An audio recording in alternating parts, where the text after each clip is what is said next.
biramaze kuba muri Yesu biramaze kuba muri Yesu biramaze biramaze biramaze kuba muri Yesu biramaze kuba muri Yesu biramaze kuba muri Yesu biramaze biramaze biramaze. Yesu nashimwe. Turashimiye Imana yoyo yatugiriye neza tukaba turi ngaha. Nous remercions Dieu qui nous a fait du bien, a fait d'être ici. Et nous remercions les dirigeants d'ici qui nous ont invités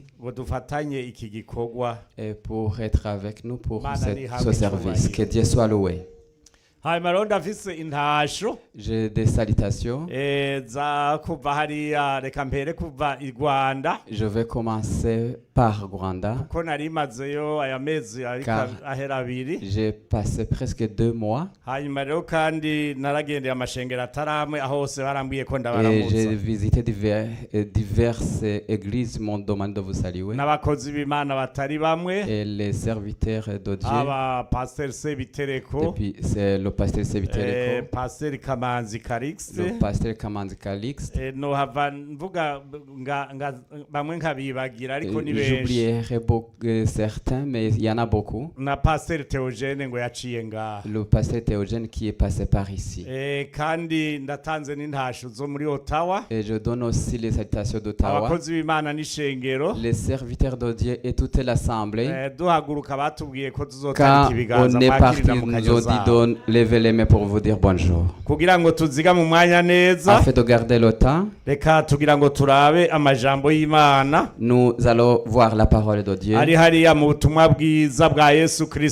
qui est dans l'évangile de Jésus-Christ. C'est le Marc. C'est le Luc. C'est là où nous allons voir la parole de Dieu. Nous allons regarder dans le chapitre 8. Et nous allons commencer par le verset 19. Évangile selon Luc, chapitre 8. Et verset 19, c'est là où nous allons, par là que nous allons commencer. Lisons au nom de Jésus-Christ. Yesu yerekana umuryango wiwe bwite. Maze nyina na bene nyina baza hari. Ntibashobora kumushikira kubwo ishengero. Baramubwira bati umuvyeyi wawe n'abarumuna bawe bahagaze hanze bagomba kukubona nawe. Nawe arabishura ati mama na bene mama na bumva ijambo ry'Imana bakarikora. 22. Inkubi y'umuyaga mu kiyaga. Ku munsi umwe muri iyo atambukira mu bwato bona bigishwa biwe arababwira ati tujabuke tuje hakurya y'ikiyaga. Baterera ubwato bava ku nkombe. Bariko baragenda arasinzira. Hamanuka inkubi y'umuyaga mu kiyaga. Ubwato bwariko buruzura amazi, bari mwirinde. Baraza baramukangura bati mwigisha mwigisha turapfuye.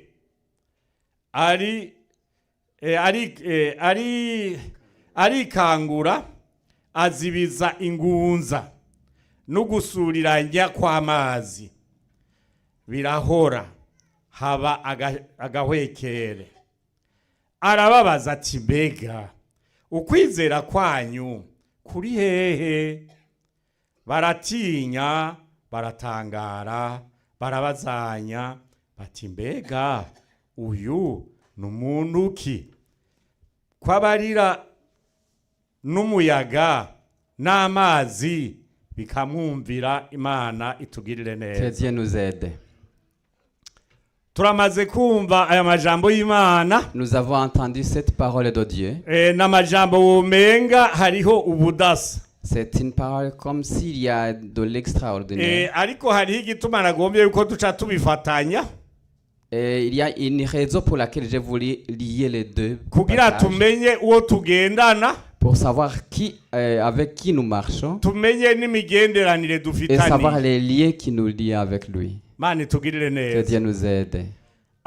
Yesu yari mu rusengero nk'uku. Jésus était dans le temple comme ça. Hariho ishengero rinini cyane. Il y avait une grande assemblée. Ryariko ryumva ijambo ry'Imana. L'assemblée écoutait la parole de Dieu. Maze ngo nyina wa Yesu. Et la mère de Jésus. Kandi na bene nyina. Et ses frères. Ngo nabo baguma bari hanze. Ils restaient dehors. Ariko igikorwa cyari kibazanye. Mais ce qui les poussait à venir, kwari kurondera Yesu. C'était pour chercher Jésus. Hanyuma ronga kujya kwa bari kuri protocole. Comme ceux qui font le protocole. Barahamagara bati ngo hano hari ico tugira ngo tugutuze. Ils ont appelé, il y a quelque chose que nous allons te. Hanyuma barabwira bati genda mu mubarire. Il leur dit, allez le dire. Muti mama.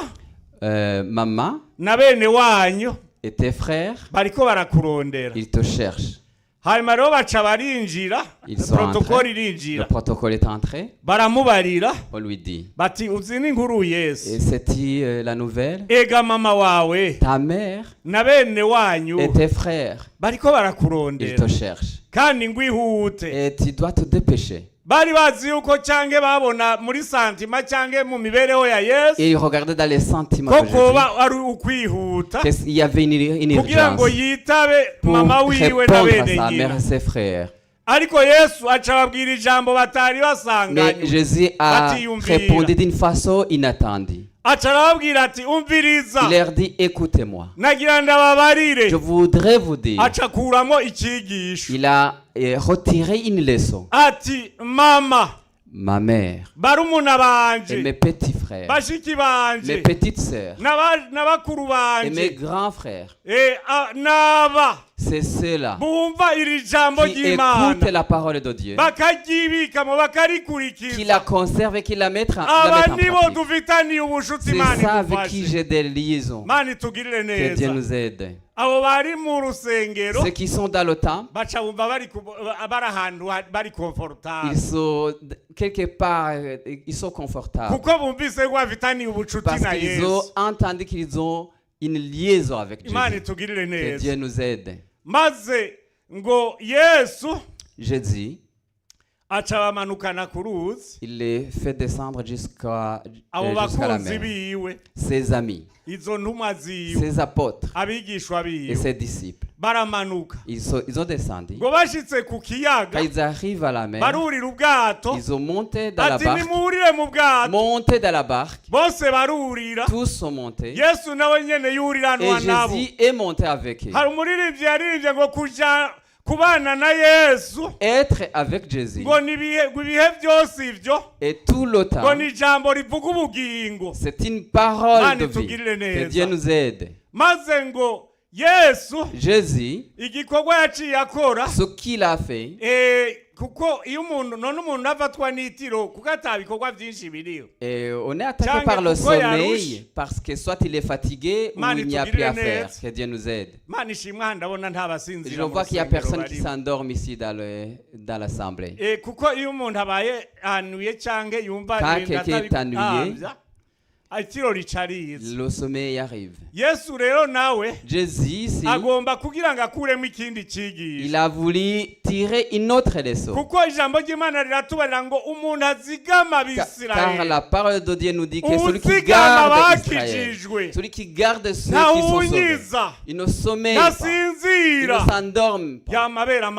Il est toujours à la garde pour son église. Que Dieu nous aide. Maze ngo Yesu agenda hajya. Jésus est allé quelque quelque part, il s'est endormi. Après s'être endormi, il vient un tourbillon. Il les a trouvés dans la mer. Ils ont eu des problèmes. Ils ont eu des combats. Et cela se comprend.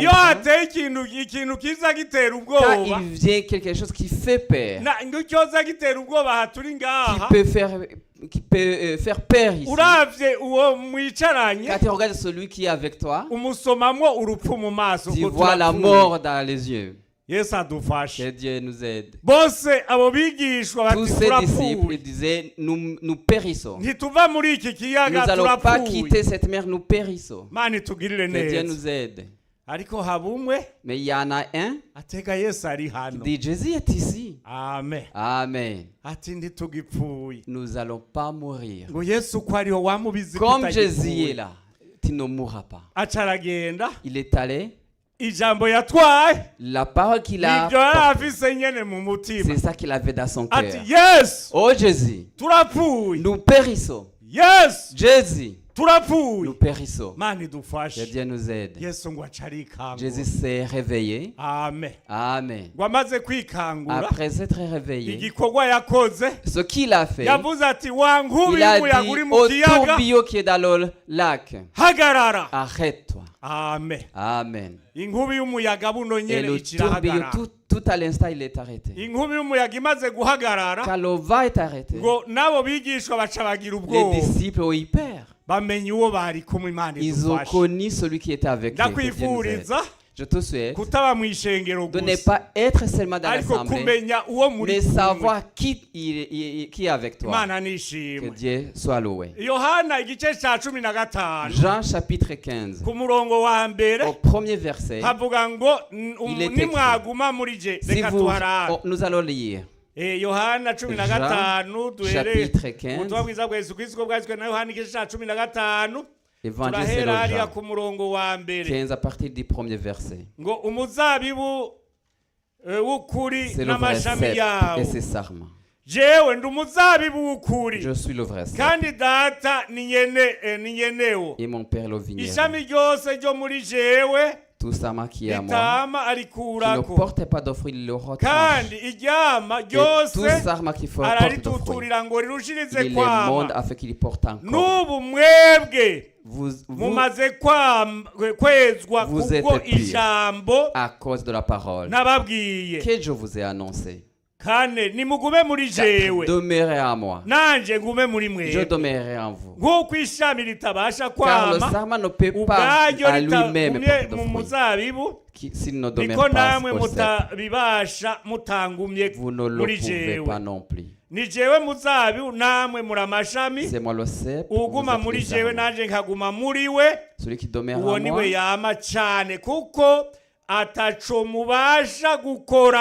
vous ne pouvez rien faire sans moi. Que Dieu nous aide. Jésus, en lui, ce qu'il veut de nous, c'est que nous soyons en lui et que lui aussi il soit en nous. Que Dieu nous aide. Il voulait montrer à ses disciples, si nous marchons ensemble, vous allez avoir des combats, vous allez avoir des problèmes. Mais quand je suis là et quand je parle, tout va s'arrêter.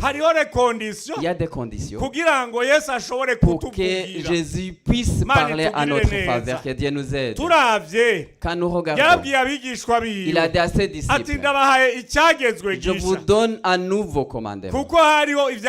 Car il y avait les 10 commandements. La première chose, aimez l'Éternel avec tout votre cœur et toute votre intelligence. Et en plus, aimez ton prochain comme toi-même. Que Jésus nous aide. Que Dieu nous aide. Car celui qui aime, la parole de Dieu nous dit que tu ne pourras pas aimer Jésus que tu n'as jamais vu. Commence par ton prochain. Que Dieu nous aide. Quand nous regardons, ici ces disciples, et ils ont peinait, quand il y avait encore ce vent, ils avaient beaucoup peine.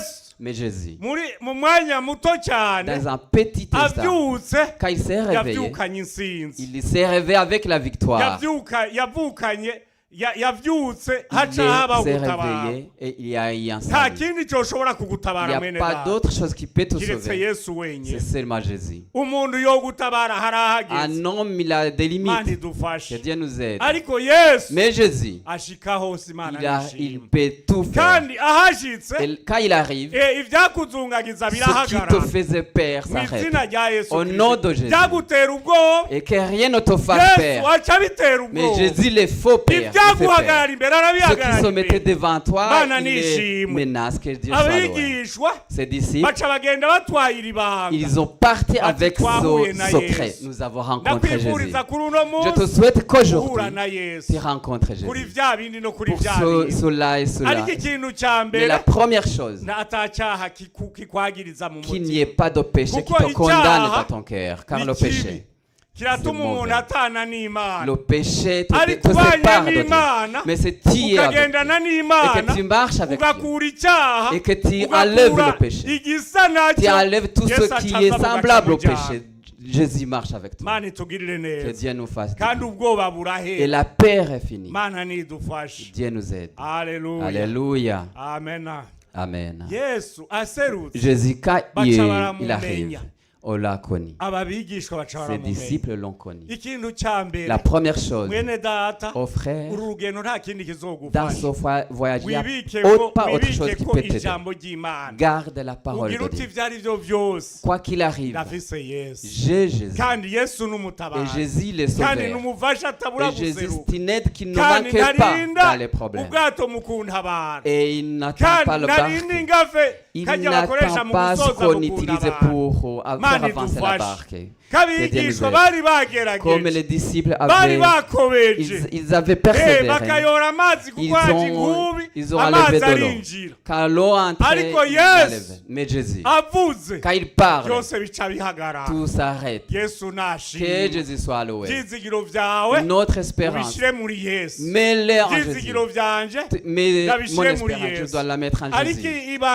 Mais le secret de ce qui est dedans, si vous demeurez en moi, et que moi je demeure en vous, que Dieu nous aide. Demandez tout ce que vous voulez, il vous sera donné. Que Dieu nous aide. Et tout le monde saura que Jésus est en vous. La terre dira Jésus a été présent. C'est lui seul qui peut faire ce qui est à toi et que ça aille bien. S'il est présent, tout marche bien. Que Dieu nous aide. Que Dieu nous aide. Et après, plus loin, sur Jésus, au verset 14 et 14 au verset 6, Jésus lui dit, je suis le chemin, je suis la vérité, je suis la vie. Il ne vient au Père que par moi, que Jésus soit loué. Cela signifie garder ce secret, être en Jésus. Amen. Car nous tous, notre destination c'est le ciel. C'est là où nous nous rendons, c'est au ciel. La raison pour laquelle tu as quitté ta maison, la raison pour laquelle j'ai quitté chez moi, c'est cette espérance d'être dans l'amour. Et pour arriver dans cette voie, pour arriver au ciel, le chemin est unique. C'est Jésus qui est le chemin, qui est la vérité, qui est la vie. Nul ne peut arriver au Père ni par lui. Ce qui serait bien pour nous, demeurer en Jésus. Si nous demeurons en lui, la voie, le chemin sera facile. Demeurer en Jésus, c'est éviter le péché. On doit être un homme de Dieu. Ne soyez pas religieux. Que Jésus nous aide. Que Dieu nous aide. Soyez homme de Dieu. Je dois être homme de Dieu. Être religieux, ça ne nous amènera nulle part. Jésus est venu, quand Jésus est venu, il y avait beaucoup de religieux. Il y avait des pharisiens, il y avait des sadducéens. Mais ces gens n'avaient pas encore montré aux gens le chemin qui mène au ciel. Mais Jésus a montré le chemin qui mène au ciel. Que Jésus soit loué. Restons dans le chemin et marchons avec Jésus. Et quoi qu'il arrive, Jésus se mettra devant ce qu'il te faut, Père. Il te gardera le péché et tout ce qui est semblable. Et en plus de cela, il nous a dit, n'ayez pas peur. Croyez à moi et croyez en Dieu. Chez mon Père, il y a beaucoup de demeures. Il a regardé l'église. Il a dit, s'il la laissait, il y aurait des problèmes. Il a dit, je ne vous laisserai pas comme ceux qui sont bien répandus, je vous enverrai le Saint-Esprit. Et celui, quand il viendra, il va continuer. Il vous rappellera que nous avons chez nous, que Dieu soit loué. S'il n'y a pas le Saint-Esprit, on peut oublier. Et on peut manquer, oublier où on va. Car le voyage est devenu long. Et c'est difficile. Une personne difficile de continuer. Que Dieu nous aide. Mais quand on demeure en Jésus et qu'il marche en Jésus, le voyage lui est facile. Amen. Le choriste a dit, moi je ne vis plus. C'est Jésus qui vit en moi. Nous aussi mourrons, mais Jésus vit en nous. Qu'il a des réactions et des actions. Et nous allons marcher en Jésus. Et certainement, nous arriverons. Il veut t'arracher de Satan. Et ce qu'il a, c'est pour t'amener. Et il veut te voir à cette fête et nous essuyer toutes nos larmes. Vous avez pleuré à cause des péchés, à cause des tentations, et entre dans le repos. Vous êtes arrivés. Ceux qui ont entendu ce message, que Dieu vous bénisse. Alléluia. Père Céleste, nous te remercions. Tu nous as fait du bien. Nous te rendons grâce pour ton amour. C'est pourquoi ton assemblée nous sommes ici. Ce qui nous a poussé de venir ici, c'est pour savoir qui est avec nous, qui est avec nous, celui qui nous amènera à la destination. Merci pour tout. Continue de nous faire du bien. Nous demandons ce qui va suivre. Continue d'être avec ton assemblée. Au nom de Jésus, nous le demandons. Amen.